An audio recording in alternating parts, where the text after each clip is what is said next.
So welcome to all for the course of refrigeration and air conditioning. So my name is Professor Enes Iyer and now I am going to teach you the subject refrigeration and air conditioning. In that we are going to start unit number 1, that is applications of refrigeration and air conditioning and refrigerants. So in previous video we have discussed regarding the course outcome of this subject. Now we are moving towards unit number 1. So in unit 1, so this is syllabus. First part is application, second part is refrigerants. So we must know what is mean of refrigeration and what is mean of air conditioning. So refrigeration we define as it is a process of achieving and maintaining the temperature below that of surrounding. And the aim is being to cool some product or space to the required temperature. So in refrigeration we are going to lower the temperature of the space below surrounding temperature. So there is difference between refrigeration and cooling. So in cooling we are not going to reduce the temperature below surrounding temperature. It's not necessary to reduce the temperature below surrounding temperature. For example, if you take cup of hot tea, and if you put that cup of hot tea at in the surrounding, means at atmospheric condition, then after some time the temperature of that tea get reduced, the temperature of tea will reduces. So then we call it as cooling process, means temperature of tea will reach after some time up to surrounding temperature, atmospheric temperature. So it is not necessary that the temperature will reduce below surrounding temperature. So this is called as cooling process. So temperature of tea reduces from higher temperature up to surrounding temperature, up to atmospheric temperature. So this is cooling process. But in your refrigerator it will not happen. In your refrigerator available at your home, the temperature will reduces below surrounding temperature. Then we call it as refrigeration. So refrigeration is a process of achieving and maintaining the temperature below that of surrounding, and the aim is being to cool the product or space to the required temperature. So this is called as refrigeration.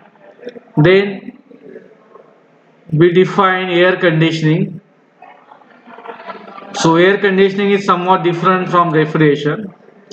So in air conditioning, we are going to do the treatment on air.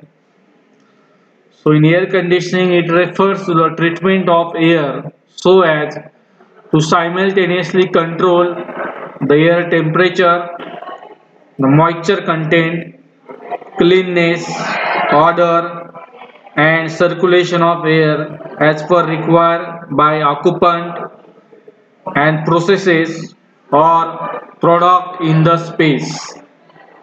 So this is called as air conditioning.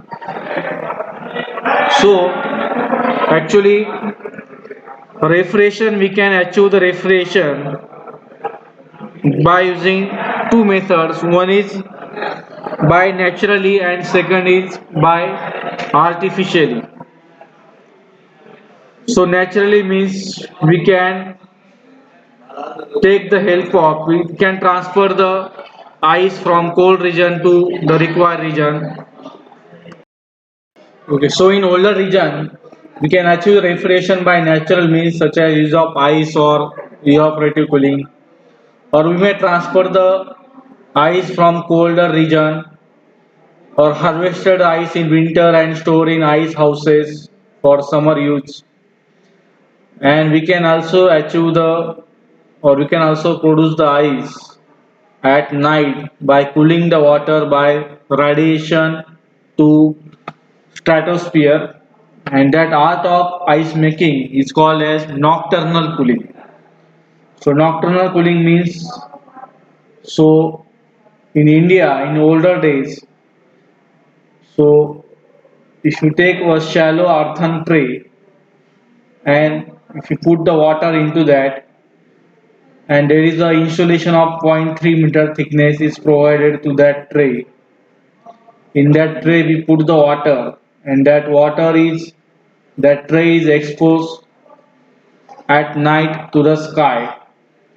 So then the water loses the heat by radiation to the stratosphere, so which is around at minus 55 degrees Celsius. So by the early morning hours, the water in the tray freezes to ice, and this method of ice production is very popular in India. So by nocturnal cooling we can produce the ice in older days. Second application is natural air conditioning, nothing but evaporative cooling. So for example, so we can produce the cold water in summer by storing the water in earthen pots. So in pots, if you store the water permeates through the pores of earthen vessel to its outer surface. So when water come to outer surface, it evaporate by absorbing the latent heat from the part of water in the vessel, so that which cools the water inside the pot. Water get vaporized. Water surrounding the surface of pot get vaporized by absorbing the heat, so that water in the pot get cool. So this is one example of evaporative cooling. So this is natural refrigeration. Third example of natural refrigeration is if you add some salt in the water, so that temperature of water plus salt solution decreases. Sometimes we also add sodium chloride or calcium chloride in the water, and the temperature of solution get reduces. So this is also one of the example of natural cooling. Second one is artificial refrigeration, that is vapor compression refrigeration system, that we are going to study in next part. So these are the example of natural refrigeration and artificial refrigeration. The remaining part we will discuss in next video. So thank you for listening.